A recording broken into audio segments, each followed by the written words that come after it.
Welcome to the MTV Fantasy Football Podcast. Man, that Super Bowl was awesome. Congratulations to that team that scored more points than the other ones. And wow, that one play that everybody's talking about today on Monday was crazy. Yeah, that was a heck of a game. Can't believe it turned out the way it did. So many shocks, so many awes. The commercials, whew. Oh my gosh, the commercials were crazy. Luke Wilson, funny. Remember that Doritos one? Yeah. Oh, Doritos ones are the best. That Budweiser? Do they do this stuff? All right. Oh. So we actually have not seen the game yet. What? We're recording this on Sunday. It's released on Monday, so I figured that'd be a good opening for everybody. Yeah, it's solid. I mean, people are going to be talking about this tomorrow anyway. I want to start off by saying I had a horrible week. It started off last Saturday with me getting a ticket.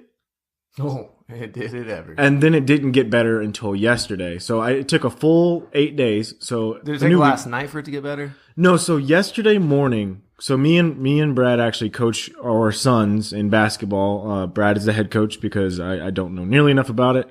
But I've had more fun doing that than I've had in a really long time. And yeah. I absolutely love doing it. And both our kids cried. Yeah, so that was good. Second game in a row. So 2 games in a row. Both of our kids cried. But they're playing well, man, and they're having fun, and I absolutely love that. Yesterday, daddy-daughter dance. That was cool. I also understand you went on a date with your daughter. Yeah, because she didn't really want to do the daddy-daughter dance this year. So we went to B-Dubs, and we went and got ice cream, and we walked around Dollar Tree and some other stores, and had fun. We went to the new arcade bowling alley place. Yeah? Yeah, there's no arcade yet. Yeah, I saw that. Yeah, still not open. Disappointed in that part. But the laser tag's open, right? Yeah, the bowling was a 2-hour wait. I don't even know what the laser tag was. Was the food? Did you guys? I bet you guys didn't eat the food. We already ate. We just were gonna go in there to burn some time doing arcade game stuff. But wasn't. They have the prize section for the arcade up though, but not the arcade. Yeah, so your kids can be like, "Mommy, Daddy, I want this." So we didn't when you get. To clarify for everyone, this building was in talks before me and Brad moved here over 3 years ago, and it's just now opening, and it's still not complete. This is what happens when you use taxpayer money and let the government get involved. Oh my gosh! But other than that, you said it's a good night. Oh, great night, great night. We had fun. We had a blast. It was good, dude. End of the night with some Just Dance at the house. Nice. Always good. Yeah, dude. So this is going to be a good show. I'm excited. I really am excited about the Super Bowl. I know a lot of people are like, well, it's the Patriots. And I think you understand it because you're kind of getting Patriots fatigue a little bit. You're just tired of seeing them in the Super Bowl, but they're there for a reason. But we'll probably look back in like 10 years and be like, man, you remember when the Patriots were just every year up there? Yeah. Because this is something that doesn't happen a lot. Like, I think we're spoiled by it this time of year. You got LeBron, who's always in the finals. We got the Patriots that seem like they're always in the Super Bowl or something. We have these consistent teams that seem to always be there in our 2 major sports that we watch. Mm-hmm. So I think we get fatigued like, oh, it's so boring and it's the same teams, Golden State, LeBron every year. Not this year, but yeah. But for a while there, it was like that. So it just gets old and you get bored but then you're going to look back and be like, man, was that amazing. Yeah, I think you'll really come to appreciate it. I appreciate these a lot more. And this won't last forever. People thought that Bama's reign in college football is going to last forever. But as you can see now, they have a deep opponent in Clemson. Yeah. Well, and it was even, I bet you if we go back, we were young during the Jordan era. But I bet if you look at the Jordan era, there were people that were getting tired of Jordan. Yeah, absolutely. They wouldn't vote for Jordan for the MVP because the writers were just tired of voting for Jordan. Yeah, absolutely. Speaking of MVP, Patty Mahomes, congratulations. Good old Patrick.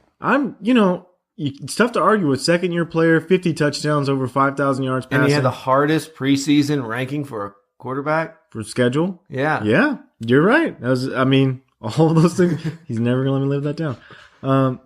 We're not perfect, Brad. We're not. Aaron Donald, Defensive Player of the Year. Saquon, Offensive Rookie Year.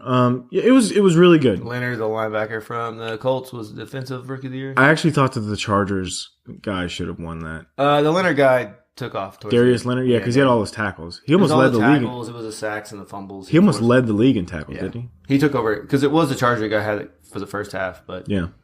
Also, Rudy Gobert cried for not being an All-Star this year, so suck it up. Okay. Tom Brady don't play this game to go to Pro Bowls. Okay? Rudy Gobert, grow up. Well, you got to think the NBA All-Star Game is fun. The NFL Pro Bowl game, the funnest play. Everybody's like, oh, should they have done that?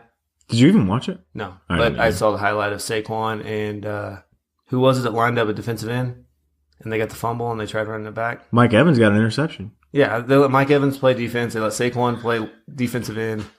Yeah, it was okay. All right, cool. Let's get into real football talk. Right, we got the Super Bowl tonight, but after this, we're gonna start looking probably finishing up positions. And then start to look at rookies. Oh, future rookies. It's so hard to do it before the draft, for the combine or anything. Last year, this was a pain. This year, it's going to be a pain. But we're here to do it for you. Yes. That's what we get paid to do. By our sponsor. Ourselves. Our wives. We actually had a sponsor. For a day, it doesn't count. We didn't. It's okay. We don't live in the past. All right, let's get into wide receivers. All right, we're going to break down the top 25 wide receivers in PPR scoring for last year.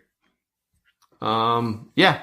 So off the bat, just quick hits on it, Josh. Anything glaringly crazy sticking out of you? Tyreek Hill, he stands out to me the most, just based on the inconsistency, I think, and him still being the number 3. In the top 8, he's the only one with under 150 targets. Yeah, he was a very inconsistent player. He was still obviously great, but I think that you would like, if you're going to get a guy and you're going to take him as early as you did Tyreek Hill, and he's going to finish where he's going to finish, you're going to take your lumps in there. I mean, he was the only guy in the top 8 to have under 100 catches in PPR. So that tells me a lot about him. He made some money in the touchdown department, but very, very inconsistent. So, yeah, but we'll just dive right in. Number 1, Nuke Hopkins. What else can you say? Yep. He had 333 points, so when you compare that to the running backs we talked about, it puts him up there with those top guys. Not obviously at the top because we had such good ones, but it puts him, if you put him in at running back, he would have been the 5th running back above Zeke Elliott with those points. He did have a stretch in the middle of the season, weeks 11 through 14, where he had under 10 points. And that obviously is going to hurt you, especially if you took him in the first round, like a lot of people did this year. He had another game in the very first game in the season, the third game of the season, where he had under 10 points in PPR. That is not what you want.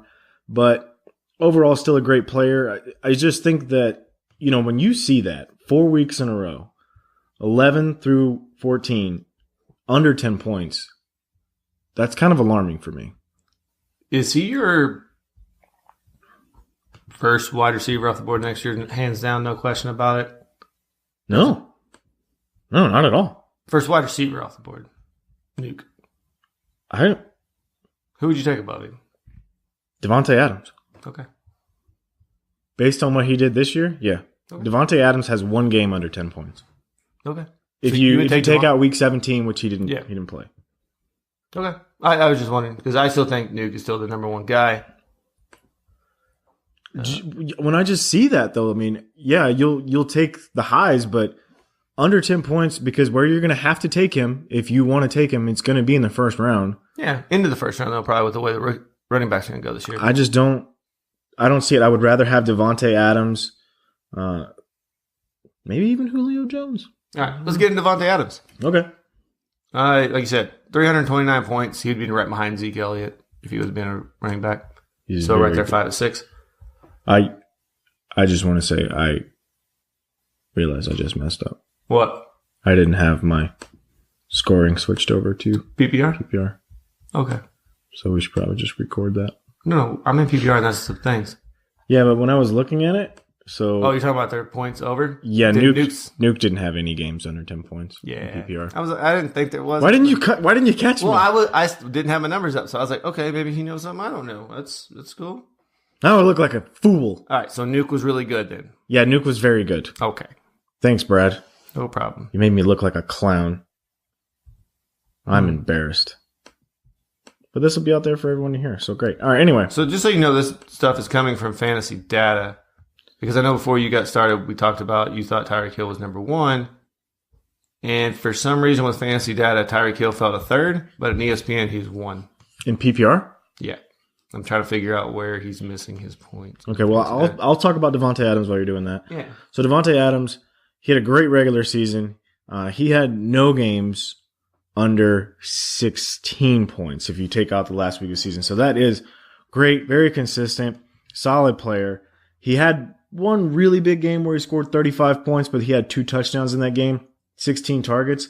I'm not expecting this to drop off anytime soon. They don't have a number 2 yet. They drafted a bunch of guys. Hopefully one of them can emerge. Maybe Equanimous, Marquez Valdes-Scantling. I don't see Randall Cobb being there next year. Until they get a clear-cut number 2, I do think that Davante Adams is still going to be a very valuable player to have in fantasy football. Figured it out. What was it? All right, so in ESPN, they counted Tyreek Hill's punt return or return touchdown as a touchdown for him. Fantasy data did not. That's where the difference is. Woo!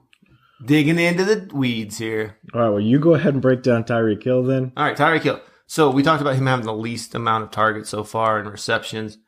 But the thing he has on all the guys in the top 10, 22 rushing attempts for 151 yards and that touchdown. Very good. So they find ways to get him the ball. Maybe he doesn't get the actual targets, but you're not going to get a lot of targets when you're going 70 yards to the house. Obviously, you want more consistency from him, but you're not going to be upset with 42 points to start the season off. 20. Yeah, he had 2 games under 10 points, but he had 1, 2, 3, 4, 5, 6, 7 over 25 points. I just like consistency. I know, but that's a lot of points. Consistency. He can win you a week, but he could probably also lose you a week. How did he do in the playoffs? Playoffs? 13 so or 14, 15, 16? Yeah. 22, the 8, and then the 13. So 22, 8, and 13. So from a guy who's probably going to shoot up. But if you had a week 17, he got you 28 points. No one does that. But somebody does it. Because they're stupid. Yeah. All right. Well, I don't know. I don't like the inconsistency, and I do think with a healthy Sammy Watkins next year, that hurts his value too. You just never know. If Patrick Mahomes is going to continue to throw 50 touchdowns, you want a piece of that offense. You want a piece of that offense. You're going to want a piece. Yeah.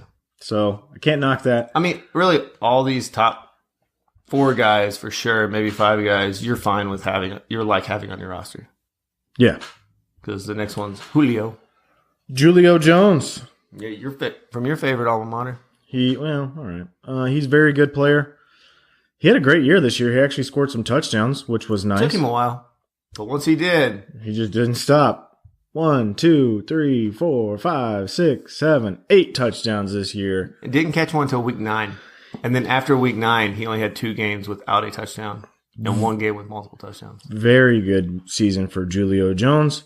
I was worried about him taking a step back based on the fact that the Atlanta Falcons got rid of their offensive coordinator.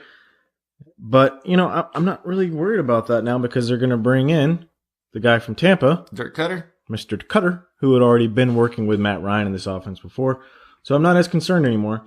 And I think Julio Jones, he's probably got 1 or 2 more years of great consistency. But 1,677 yards, that's a league best, bud. Best. Are you saying there's only 2 years left on Julio Jones? Of this level of performance, yes. Honestly, as long as he stays in this offense with Matt Ryan, I'm not worried about his production. Well, you can worry about the lack of TDs he had last year and this year up until week 9. Okay.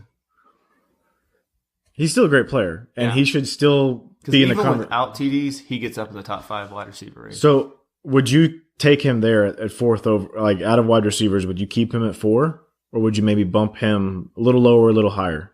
I might leave him right there. I can't put him above Tyreek Hill just because of the sheer touchdown numbers and the boom plays that Tyreek Hill gets. Yeah, but that would be one of the ones where you could really make a case for either one. He had a league best also 170 targets. Yeah, that's what I'm saying. As long as Matt Ryan's there, like we talk about Calvin Ridley and all these other pieces, they're only good because Julio Jones is there. Absolutely. All right, next up, Antonio Brown. So I think this is our second really wild card-ish. Yeah, because we don't know what's going on with the the offseason. So going into next year, I have no idea what I want to do with Antonio Brown. We've seen plenty of wide receivers leave Pittsburgh and be done. He is the wide receiver leader for touchdowns, receiving, had 15 this year. Yeah, that's a lot. Yeah. So when he's in this offense, you do, you like having good old Antonio Brown. He was third in targets, only 2 behind Julio. So, I mean, I just don't know what to think with where he's going, though, for next year. Trying to project out. Even if he stays with Pittsburgh, do you really feel like that's a good thing now? Man, I mean, it's Ben still going to throw the ball 45 times a game. Ben's also kind of a jerk. You can say dick. Yeah. Okay. He is. From what we know of him, because I've never met the man, but from what I hear in the media and I see with the interviews, and there's some dysfunction in that locker room. But losing, if they were winning, it wouldn't be dysfunction. Yeah. Because there's dysfunction in the Patriots locker room, but it's not dysfunction. He was only 10 points behind DeAndre Hopkins. Yeah, we're still talking about 300-point guys right now. We're going to be talking about 300-point guys all the way till the 7th year. Yeah, so I think he's still... I do worry about Antonio Brown because we saw when Big Ben got hurt a couple of years ago with Mike Vick, if he goes to a lefty quarterback, he was saying he couldn't catch the ball because it was coming out left, spinning the wrong way. We've heard excuses for him before about why he can't catch from certain people. Yeah, And he's not getting any younger. If he is not in this offense, first of all... He's the oldest one we've talked about so far, right? Yes. Okay. Julio is 30. He just turned 30. And Antonio Brown's like 32? Or he turned 30 before the season, right? No. Julio, yeah. He turned 30 before the season, July 10th, the day before my birthday. He'll be 31. So he is the oldest one that we talked about. And that's relevant, my birthday. Okay. It is. Very relevant. 7-11. Yeah, Antonio Brown, if he's not in this offense, I don't want any part of him. I don't care who you put him with, unless you put him with Patrick Mahomes. I was going to say, what if he goes there and he's the number 2? If you put him with Patrick Mahomes or Andy Luck, sure. But if he's going to go... Jets. He goes to the Jets, he's dead to me. Not literally, but... Cardinals? No. Yeah, I don't care if they get Kyler Murray. It doesn't matter to me. If he ends up in the Rams, I still don't want him because there's too many mouths to feed. Seahawks, no. Okay. There's just, yeah. I'm just throwing I have no idea where he's going to go. It's really, I mean, if he goes to New Orleans and Drew Brees is there, I still don't want him as much. And because the main reason is because I think Michael Thomas is still going to be the number 1 guy there. They have some clear love for him. And Antonio Brown is not going to get this kind of production in any other offense. If Antonio Brown gets a pick where he's going, he's not going to go anywhere with a already established number 1 wide receiver. I don't think he's got a choice. But that's what I'm saying. If he got to choose, because that's why he's upset, is because the love for, guess what? The next person on the list. Michael Thomas. Oh, never mind. Lists are different. Dang it.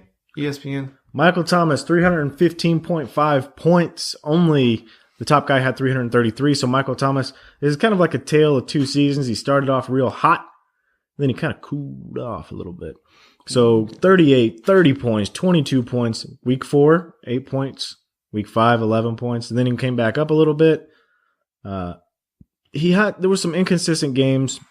And towards the end of the season, he kind of trailed off. Week 12, 13, not as good for you.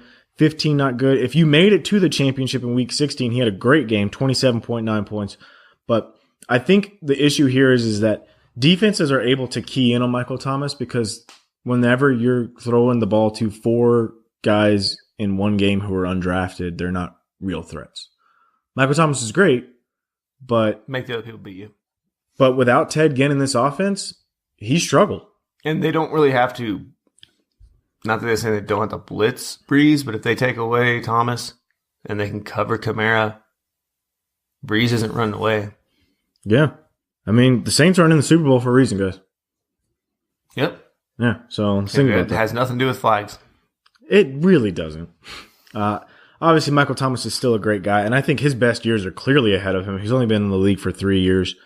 But he's older than Brandon Cooks. Just saying. Yes, he is older than Brandon Cooks, but he is an incredible receiver.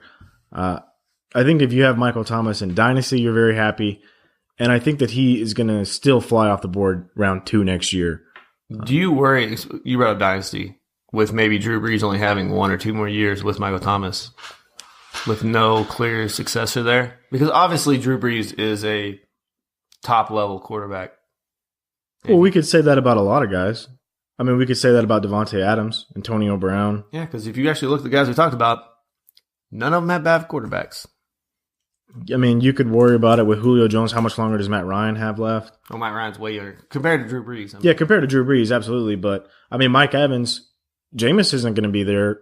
You know, he's our number 9 wide receiver. Jameis isn't going to be there. We haven't got there yet, though. No, but I'm saying, like, we're looking at these guys and we're talking about, you know, Phillip Rivers. How much longer is he going to keep going? Yeah, that is definitely a big one. So I'm not worried right now. Right now, I know that Michael Thomas is going to be there with Drew Brees next year. He's already said he's coming back. And then if you feel like this will be Drew Brees' last year, trade him. If you're really that worried about it. All right, next up is Adam Thielen, right? Make sure I don't have this mixed up. Oh, yeah. This is Adam Thielen. Adam Thielen. This is interesting. I mean, he didn't have a bad second half of the season. Didn't have a great one. Well, he did. He had only 2 games under 10 points. Granted, they were both in the playoffs. One was 17, one was 15. But other than that, no games under 10 points. Yep. So, I mean, we talk about like, oh, he had a bad second half of the season. He really didn't have a bad one. It just, compared to his first half, it wasn't the same. His first half was lit, yo. Yeah, his first half was ridiculous. He had those 100-yard games and those touchdowns every game. And then the second half of the season, he still had the number of catches. Just the yardage wasn't there, or the touchdowns weren't there. When I'm looking at this, though, and I see 8 games of over 100 yards, the first 8, and then 1 after that, that is very concerning. Because Stephon Diggs seems to be the guy who got a little bit more love after that. But let's look at who they played. Chicago, great defense. Green Bay, he lit them up. Bad defense, right? Not a great defense. Okay. New England, who takes away your best player, so they probably said, we're taking away Thielen. Well, I mean, he was the one for the first half of the season. Going into that part, he was the one that had been dominating. Okay.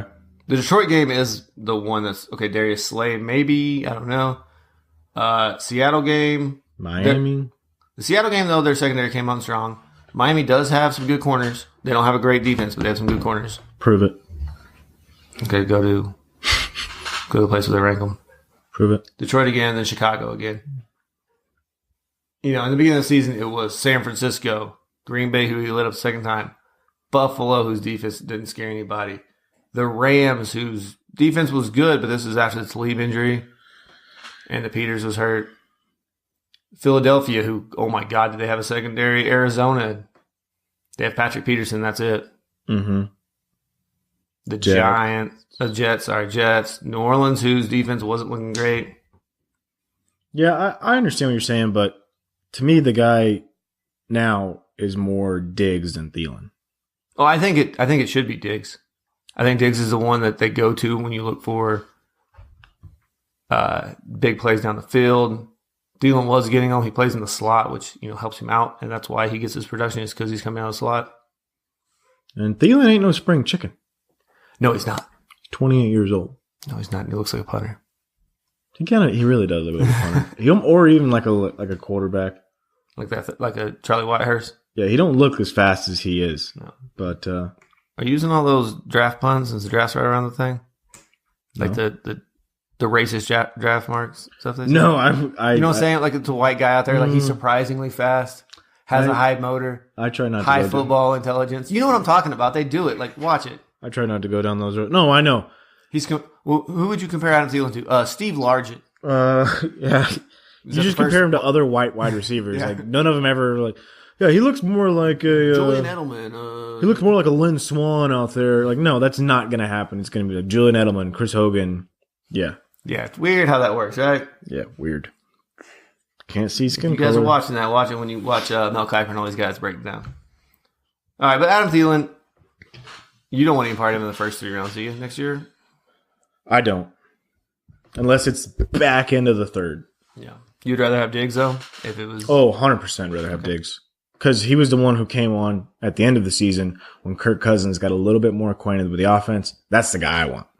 Yeah, and Thielen was hurt a little bit this season, nagging injuries. I think he played most of the games, but he missed 1 game. But all right. And then we got your boy, Juju on the beat. Yeah, Juju. So this is where I got messed up. On targets, he was 1 behind Antonio Brown. 2 catches behind.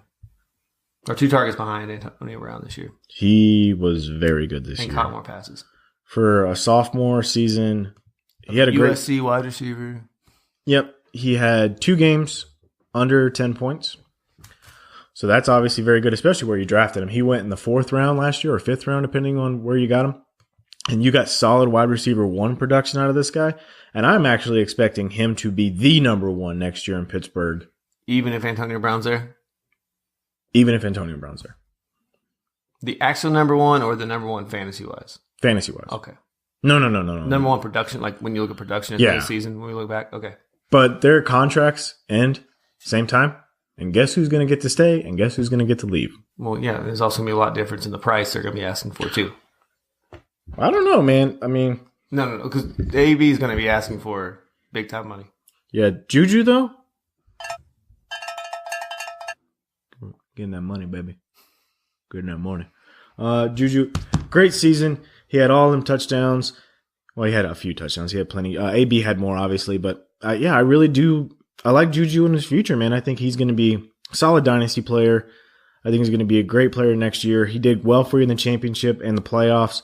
He had that one week 15 wasn't great, only 8 points, but they played New England, and New England clearly wanted to stop Juju that week. They did it. I don't know. What do you have to say about him? So he's the first guy we talked about that's under 300 points so far. Yes, and he is our 8th wide receiver. So he's number 8. Of the guys above him, would you taking him over Adam Thielen next year, right? I would take him over Adam Thielen, yes. And the way you're talking about, I'm guessing you take him over Antonio Brown next year? Yes. Okay. Obviously, the draft price is going to be way different on those two. More than likely. But would you take him over any of the other guys that are above him? No. Top 7? Not Michael Thomas, Julio. No, none of those guys. Okay. I just want to know how high you thought his rise is going to be. Because if you say he's going to be above Antonio Brown, who's the number 5 wide receiver this year, if you flip-flop their numbers, I mean... He wasn't that far off. No, I mean, he had 166 targets. We're talking targets. about 30 points. Yeah, he had 166 targets. Antonio Brown had 168. The difference really was the touchdowns. Juju had 7. Antonio Brown had 15. That was really the only difference. Because Juju had more catches, more yards. Yeah. Yeah. Absolutely. More fumbles. Yes, that is also factual. Okay. Don't care. Michael Evans. Wow. What a surprise here. So the reason we're saying top 8 guys is because he's number 9 and he has 86 receptions on only 139 targets. So, but you have 1,500 yards and 8 touchdowns. What do you think about Mike Evans next year? Bruce Arians coming in there. I think this is great news for Mike Evans. I mean, he had great games with Ryan Fitzpatrick start the season off. Then he went into that normal, like, the roller coaster that was the Tampa Bay offense. Yeah, he had some down weeks. There was 2 points. There was an 8-point game there, a 2-point game. Then a 30-point game. Yeah, there were some bad weeks, but overall, I think if you drafted Mike Evans, you were pretty happy with it. I wasn't expecting him to do this well. I'll be the first one to come out and say it. But he performed very, very well. Yeah, I think he's only going – I don't know if he'll put up the same amount of points that he did this year, but I think Bruce Arians has a vertical passing game that Mike Evans shown that he can actually be a little bit more involved instead of the route runner this year. Would you be surprised, too, if Bruce Arians didn't move him around a little more, maybe try to get him in the slot to get him those mismatches? Because he's a big body wide receiver. When I look and I see what he did with Larry Fitzgerald, who was actually at the end of his career, Mike Evans still at the beginning, I am very excited. Yeah, you got to see what Mike Evans wants to buy into, what kind of work he wants to show. But, I mean, I could see Bruce Arians moving around because Bruce Arians isn't a stagnant offensive coach. No, this is where I like I said, I'm very excited about him. I think he's going to be a great wide receiver. So if you're there, whatever round it is, you're looking at wide receiver. It's Mike Evans, Stephon Diggs, and Adam Thielen. Who are you taking? I think I go Evans. All right, and that segues over to the next guy, Stephon Diggs. Okay, so this right here is a tier break. So we had the first tier with the top 5 guys in it, and then we had 6, 7, 8, and 9. And now the reason I say this is a tier break is because Mike Evans had 290 points. Stephon Diggs only had 266. He only played one less game than him, but he came on a lot slower than Mike Evans did. He still had a great season, 1,000 yards, 102 catches, 150 targets. So I would have liked to have seen him, turn that in a little bit more catches, but when Kirk Cousins is throwing you the ball, you do what you can with what you got. Hey, that's highest paid quarterback, guaranteed money. He was a darling of free agency. You like that? You like that? But when I look at these games, 1, 2, 3, 4 games over 100 yards. Mm-hmm.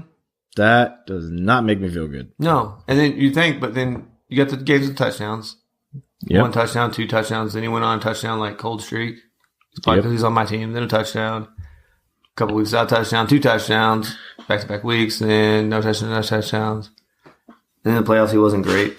So looking back on this, though, right? So the numbers actually say something different than what we thought. So him going in and having 35 points in week 2, 23 points in week 4, 21 in week 5. These were the game, and 27 in week 8. These were so half of the games where Adam Thielen was really hot. Stephon Diggs was still pretty hot too. Mm-hmm. But then the difference was that he actually stayed hot towards the end of the season when the offense as a whole was struggling. He did have a better game against Miami, and he did have a slightly better game against New England, but the offense as a whole kind of just sputtered there towards the end of the season. Well, Kirk Cousins can't beat a team with a winning record. Facts. Yeah, that's true. He did not beat a team with a winning record last year.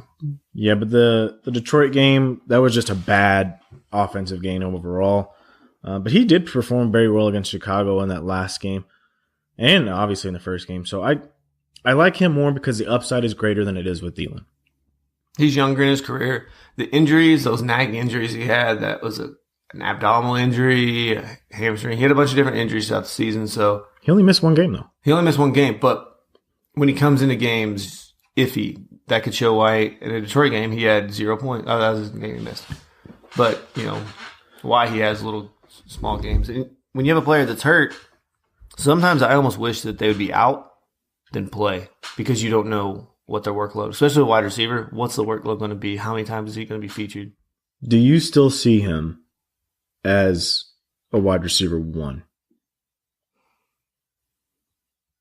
Because I'm looking on this list and I see guys who are lower than him who I would still rather have over him. He's right there. He's one of the guys that can jump up there if any of these other guys, have bad weeks or whatever. And maybe 1 more year, Kirk Cousins, new offensive coordinator. They run it the way they want to. Because I would love – let's think about this. What if the Vikings' run offense was pretty terrible last year till the end of the season? Okay. What if they get that run game going, start drawing some safeties up, start running some play action? Because Kirk Cousins is really good off play action. Yeah. He wasn't watching. And I think Stephon Diggs would thrive in that. It's possible. I mean, so let's talk about this because there's a guy that we won't get to today because he finished late because of injury. AJ Green. So AJ Green or Stephon Diggs? Who'd you rather have? Probably I didn't know who the coach is going to be. You know who it's going to be. It's going to be the Rams quarterback coach, Zach something. Galifianakis. Yeah. It's probably AJ Green. Knew it. Doug Baldwin. I'd take Stephon Diggs. Odell Beckham. He's underneath him. We can talk to him. Well, I wasn't going to bring him up because we actually are going to talk about him later. Well, I mean, that's another guy you're going to take over him. Okay. Are you doing? You're doing deep dives? I was doing deeper ones because we are going to bring up Odell's name a little bit later. Okay. But yeah, so this is clearly where the tier break happens. I mean, you got Stephon Diggs right after him. Next up, Robert Woods. And I think some of Robert Woods' came because of the injury to Cooper Kupp. Whenever all 3 of them were on the field, he was still very successful, obviously. But whenever that got limited a little bit, it affected his performance. And negatively and positively. He had a couple good games. I mean, when he played Arizona, obviously that was a big blow-up week. But Philly, 16 points. Chicago, 13 points. San Francisco, 4.5 points. He didn't play a lot in that week, but whatever. Seattle, 14.6 points. New Orleans, 12 points. So he needs Cooper Kupp to be successful. But at the same time, it kind of hurts having him there as well. Robert Woods is more – he's one of those players that you're going to get later, and you're going to be happy with the production. But I don't know if you always know what you're going to get from him. So, obviously the game hasn't happened yet. But I got a feeling if Belichick is prioritizing who he wants to stop, it's going to be Gurley in the run game, then Brandon Cooks, then Robert Woods last. And you got to remember, that's a lot of why Robert Woods has it, because you got Brandon Cooks on the other side. You got Todd Gurley in the middle. You're getting a lot of single coverage. This will be the second straight Super Bowl. If he had a great game in the Super Bowl last night, which I don't know, do you think his ADP could jump a lot of these guys because of being that game that everybody watched, the last game that everybody saw? There's a lot of fantasy players that have already tuned out as far as the fantasy aspect of it goes. And I don't think his ADP will jump. I think if anyone, Brandon Cooks will be the one that has the higher ADP next year. And I still think Robert Woods is going to be one of those middling guys that you're going to get late and you're going to be happy about it. Because the next 4 guys, I want all those guys over Robert Woods. Yeah. He's not a sexy name.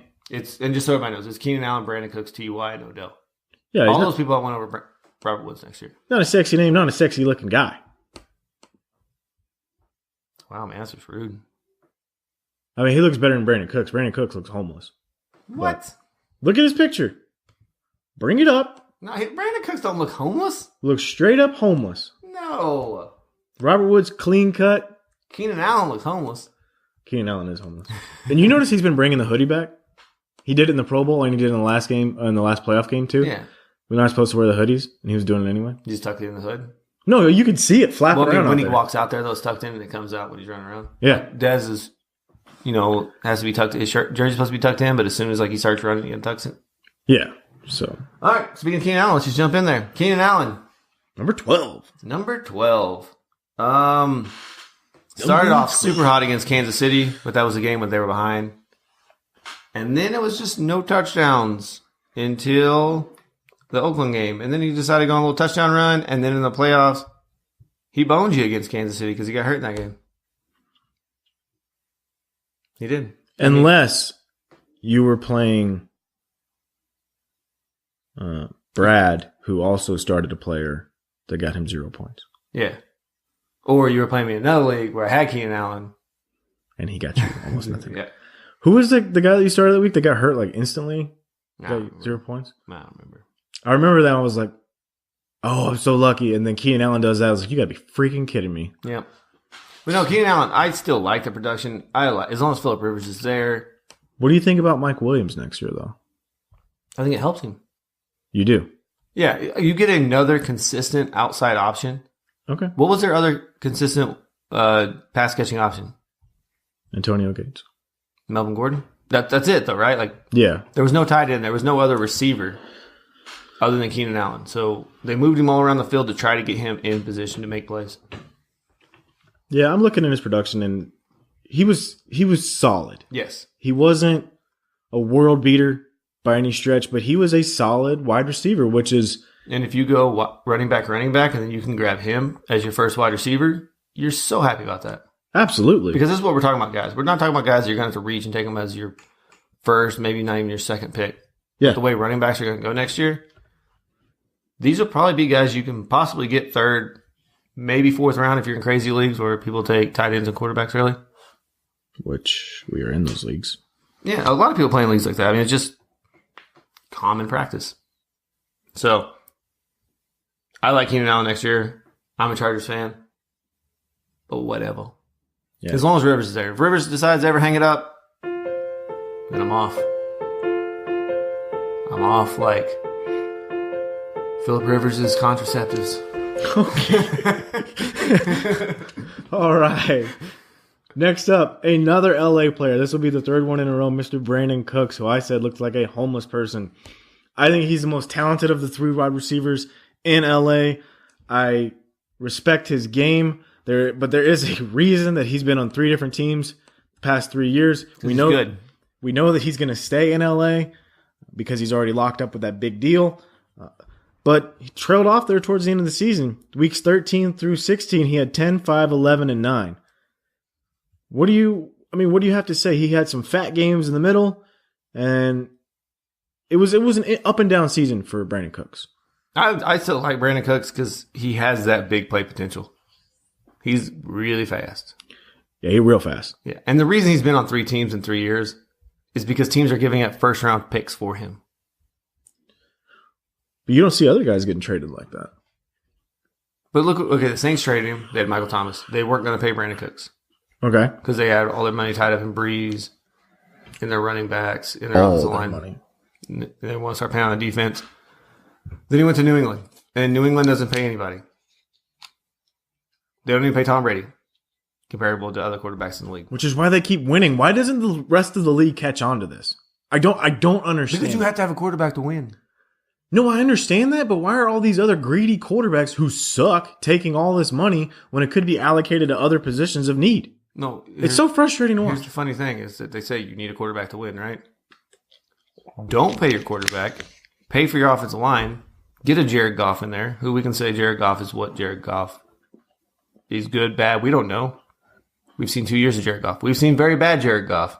We've seen real bad Jared Goff. Yeah, well, I guess we've seen 3 years of Jared Goff. We've seen really bad. We've seen good. And I think that's really where some of these later games came from was Jared Goff struggling. Chicago, we remember that game. He struggled. The whole offense struggled. Gurley struggled. The whole Philly game struggled. Arizona game was the C.J. Anderson game. So the San Francisco game, Brandon Cooks had a good game, but it was also another C.J. Anderson game. These are the types of things like, speaking of which, sidebar real quick, LA said that they are absolutely going to bring C.J. Anderson back next week. I know this is a sidebar, and we need to get into this discussion later, but this is going to affect Gurley. Do you think so? I think so. Or do you think it slows down his beginning of the season production, but his end of the season is like his beginning of the season? If C.J. Anderson is on this roster next year and how he plays in this Super Bowl today, if they really split it out like they were, I am not taking Gurley number 1 overall. I would not do it. I'm still taking Gurley number 1 overall. Well, you do it then. It's too good. Well, the only reason is I think they want another running back that they can rely on at the beginning of the season.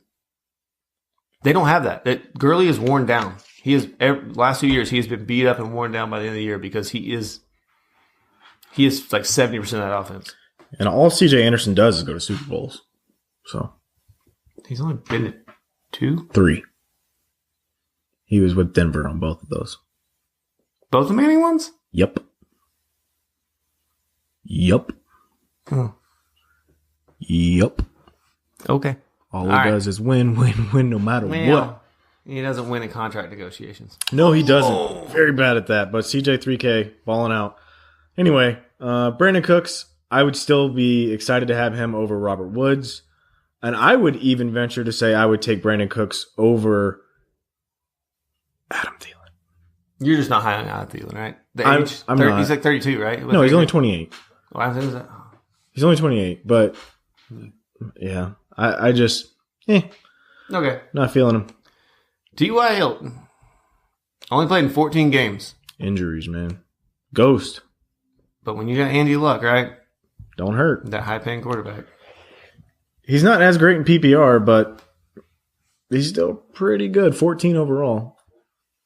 Yeah, and if he would have got you some touchdowns the season, receiving, I mean, he had a game against Houston with no receiving touchdowns, but he had almost 30 points. Yeah, I remember that.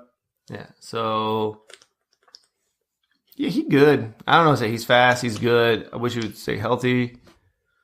Even the year prior, without Andrew Luck, he was inconsistent, but he was good.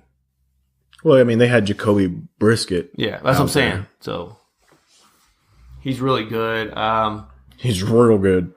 Would you take him over any of these guys above him? Obviously, you take him over Robert Woods, Brandon Cooks. No, and Brandon Cooks Keenan Allen. No. Mike Evans. No. And T.Y. used to be in the same breath as like your top 5 guys. Or not Keenan, excuse me, T.Y. Hilton. It was just the injuries have really started to stack up. He is a small receiver, and now he's clearly just become a stretch the field kind of guy. He was always that to an extent, but now he makes his money, on 1 or 2 big plays a game. That's what he does. And we all know that Andrew Luck only throws touchdowns to tight ends now. So he's always only thrown touchdowns to tight ends, but it was very apparent this year. Okie dokie.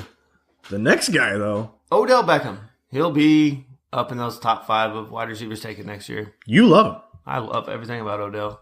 I love his antics on the sidelines.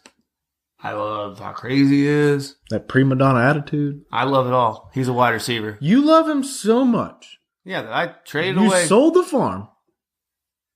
to get him. Yeah. And what did I get in Dynasty in our startup? I still got third place, right? You still did get third place, yeah. Yeah. He wasn't even playing. Exactly. Yeah. When he's healthy, he was banged up this year. Did injuries bother you though with him? Look, dude. So when I see 28, 21, 23, 18, 13, 18, nope. Exactly. And that's with Eli. I'm not bothered. If they go out and they fix their offensive line this year, then get a quarterback the following year, I think you're going to be able to steal Odell this year. I think he's still going to go up there. I think he'll still go before Devontae Adams, just off the name value alone. I wouldn't do that, but I know you wouldn't, but I mean, I wouldn't be surprised to see it. Would you be surprised if? No, I wouldn't. I mean, he does have the name value, but I would be surprised in a couple of leagues if you're going to be able to steal Odell Beckham. But what do you mean by steal? I'm saying possibly even get him late second round. So we talked. There's late second round, early third, maybe 10 running backs next year that everybody's going to want at least. Yep. And then you talk about 5 wide receivers, 6, 7. Yeah, I mean, you might be able to from people that may have been hurt by him. But even this year, you can't really say you were hurt by him that much. He only played 13 games, and he's not that far off everybody. Yeah, he's still very good. All right. Biggest surprise. Next one up. Tyler Lockett. Is he for real now? No. Okay. Was this Doug Baldwin being hurt? I want nothing to do with Tyler Lockett. Okay. I see his ADP still being low.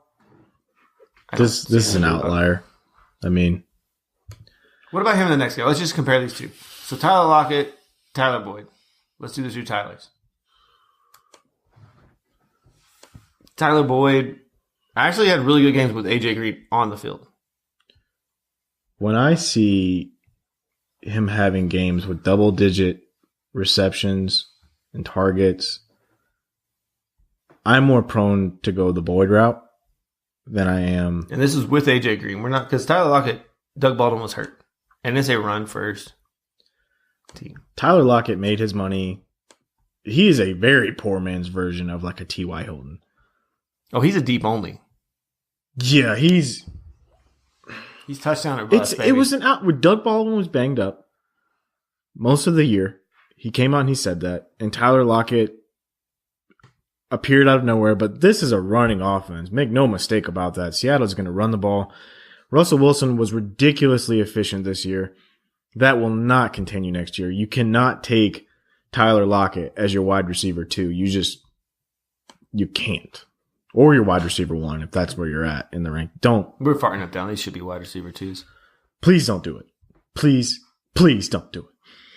What about your flex? Do you want to start him? I don't want to, but I want more. Would you rather have him or Jarvis Landry? We'll bring up the next guy. Jarvis. I want Jarvis. You say you want consistency. Let's look at Jarvis Landry's numbers. Yeah, there ain't nothing consistent about that. 81 catches versus 51 catches. Yeah. 976 yards versus 965. The only difference was touchdowns. 4 to 10. Mm-hmm. So, and I think they're both in run first offense. I think Baker's going to be better. The offense is going to be better next year, and I expect Jarvis to be more involved next year. He had 149 targets still. He had double the amount of targets that Tyler Lockett did. Yeah. This is the first time in NFL history that a quarterback has had a perfect passer rating when throwing to a receiver more than like 20 times. Oh, we remember Russell Wilson would throw the ball 20 times and have 5 touchdowns. 158.3. Russell Wilson was the most efficient quarterback like in history. This will not happen again. If it does, I will shave my head bald. Write it down. Yeah. I don't care. Write that bet down. I'm writing that down. We got to keep that. And then if we do? What do you mean by if this happens again? If he ends up in the top 20? I'll play a very sad song for my hair. What? If he ends up in the top 20 of wide receivers in the year again? No, if he finishes where he's at now, 16 or higher. Okay. That's what I want to get PPR, this like, 16 or higher, I will shave my head. All right. We got to write this down because this is big. I will do it. I don't care. It will not happen. All right. It won't happen. Ugh. I might be really bald in the winter next year. It might get cold on you. I'm going to wear a lot of beanies. Ooh. All right. So we kind of talked about Tyler Boyd, who had really good season, did end up missing the last 2 games of the season beyond injuries. Very passionate. He had a great year, though. Out of nowhere, Tyler Boyd. He was, and I sold him at the height of that in a Le'Veon Bell, Alvin Kamara deal. Oh, come on. Shut about that deal. That deal was terrible. That's what I'm saying. I got maximum value for him. That deal was bad no matter how good Tyler Boyd was. I don't think it was bad. No, it was terrible. For me? I know. Whatever. All right. And then we talked about Jarvis Landry really quick. Jarvis Landry, you talked about no touchdowns. He had the targets.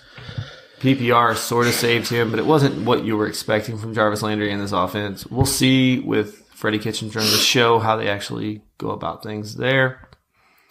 But I really want to get this guy. Amari Cooper. Well, I do want to say this about Jarvis Landry real quick.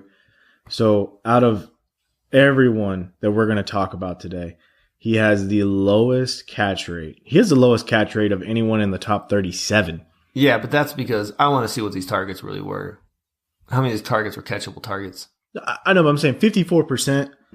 That is real bad. But you know that when we talked about where he's at with the amount of targets he's got, his catch percentage is going to be bad. I understand that. I'm just saying we're going to pay attention to it. I still think it's going to be better next year. Him and Baker are going to put in the work. This is going to be a competitive team next year. Okie dokie. So get to your guy. Amari Cooper. Don't care. You don't care? I don't like him. I know you don't like him. I don't like him. I just don't like him. But talk about inconsistency. So we have the Oakland games where it's 2, 21, 3, 26, 2, nothing. Because injuries in the buys. Because remember, he got that double bye. Then he comes out to Tennessee game. Think about that. He could get traded again next year. Well, he was well rested for his next game against Tennessee. First game there, he gets a touchdown. Then he just gets 6 catches, 75 yards, no touchdown against Philadelphia. Bad game against Atlanta. But then the Washington game happens. Dun. 38 points. New Orleans, 13 points. But that was the one where Zeke just ran all over them and they played defense. Yep. Then Philadelphia game, 217 points and 3 touchdowns. That was just stupid. All in the third quarter was all fourth quarter. That was just so stupid. That was crazy. It almost cost me a week. I was very upset about that. That was Thanksgiving week, right? Yeah. Yeah, because I was in Denver. That's right. Yeah. Yeah. I remember watching this game. I was like, shut up. Yeah. I was rubbing it in my mother-in-law's face because she's a huge Raiders fan. I was like, didn't he used to play for you guys on the Raiders? I was like, could you imagine if they had a guy like him and Khalil Mack on the same team? They wouldn't have first-round draft picks. It would be crazy. All right. But then the rest of the season was back to being terrible again. Typical Amari Cooper season. So I know you don't like Amari Cooper. I will never take him. You've drafted him before, though. I will never draft him again. But you have drafted him before. I have. Yes. And I'll never do it again. As your wide receiver, too, though. Nope. You'd rather have him over Tyler Lockett, though. I wouldn't draft either one of these guys. You fool me once. Shame on me. You fool me twice. You can't get fooled again. All right? In famous words of George Bush. You can't get fooled again. Yeah, I'm not. No, dude. Keep Amari Cooper. If you want to keep him, you want to draft him, God bless you. He's not for me. All right. And then we got Jules Leon Edelman. I think this was a lack of options for the Patriots. His suspension was, 3 games? 4 games. 4 games. Missed the first 4 games of the season. It's not showing here on our stats, but he had a surprising amount of drops this season. I remember watching these games. Obviously, I had a vested interest.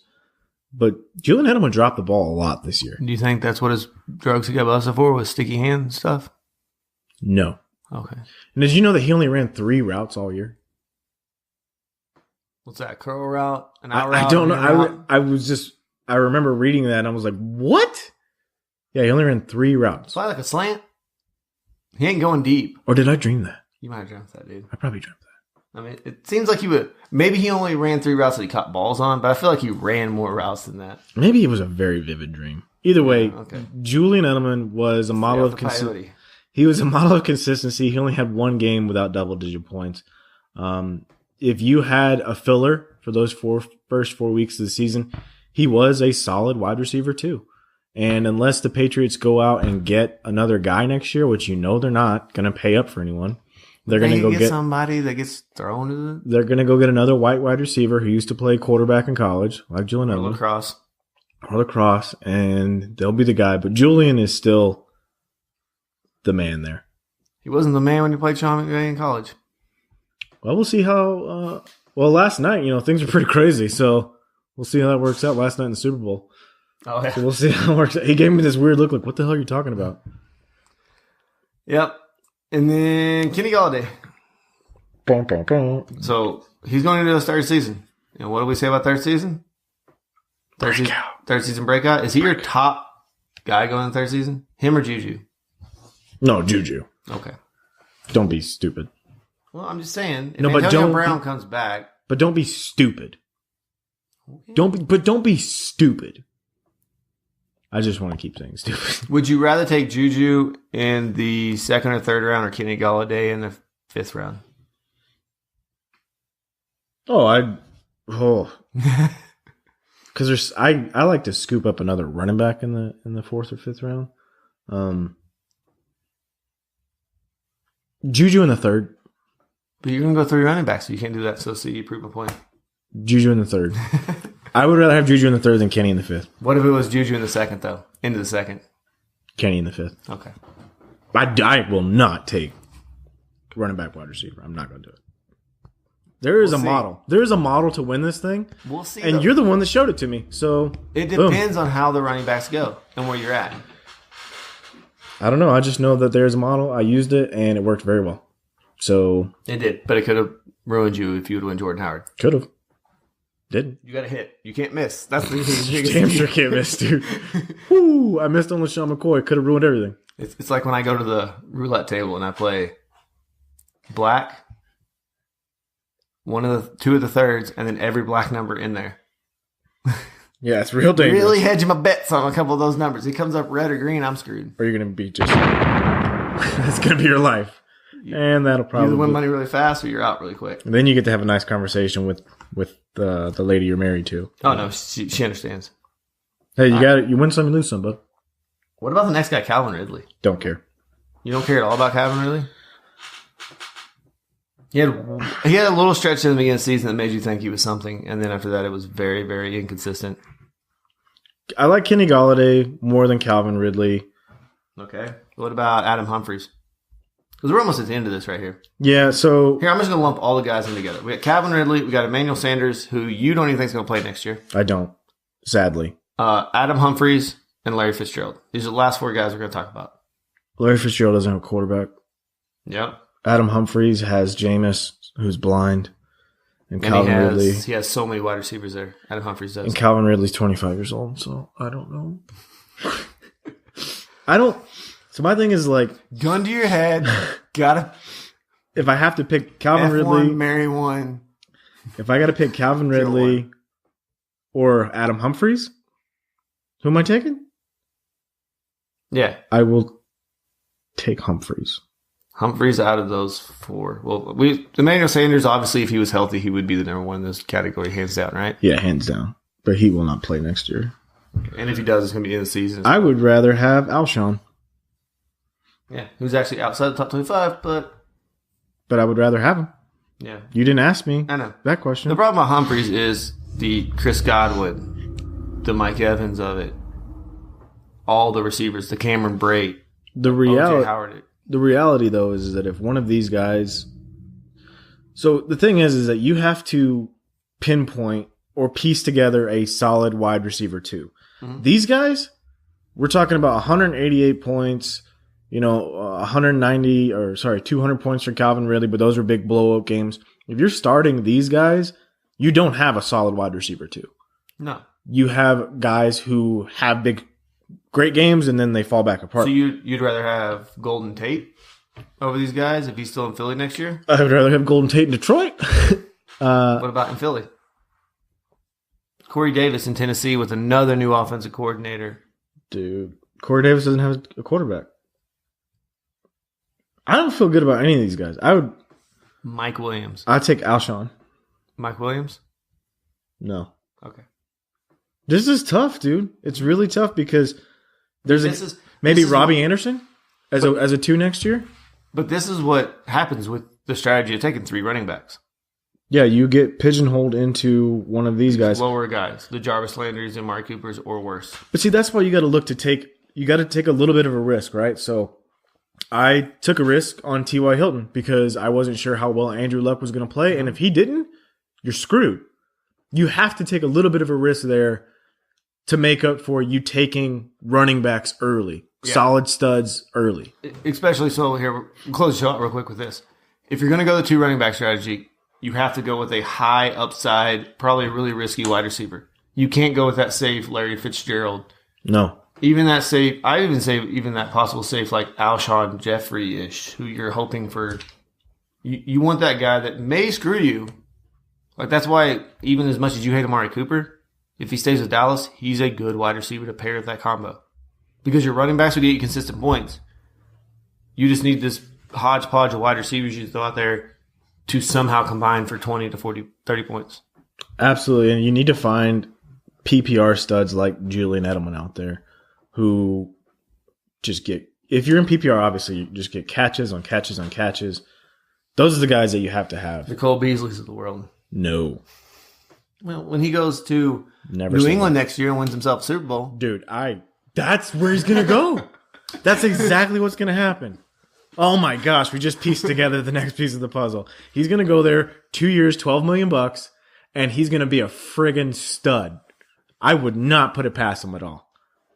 Wow. You just did it. No, it just blew my mind. Just blew my mind. It's crazy. I can't believe it. I'm not prepared. I really am not prepared at all. I just don't even know what to say. Close the show. Okay. We got a Super Bowl now. All right, thank you guys so much for tuning in to the Empty Wagon Fantasy Football Podcast. Hit us up on Twitter at FFJoshHughes or at Tack Jones, Empty Wagon FF, on Instagram at Empty Wagon Pod. We love you guys. We hope that you have a great Super Bowl. You've already watched the Super Bowl at this point. But we love you, and we will see you guys next week. Later. Stop though.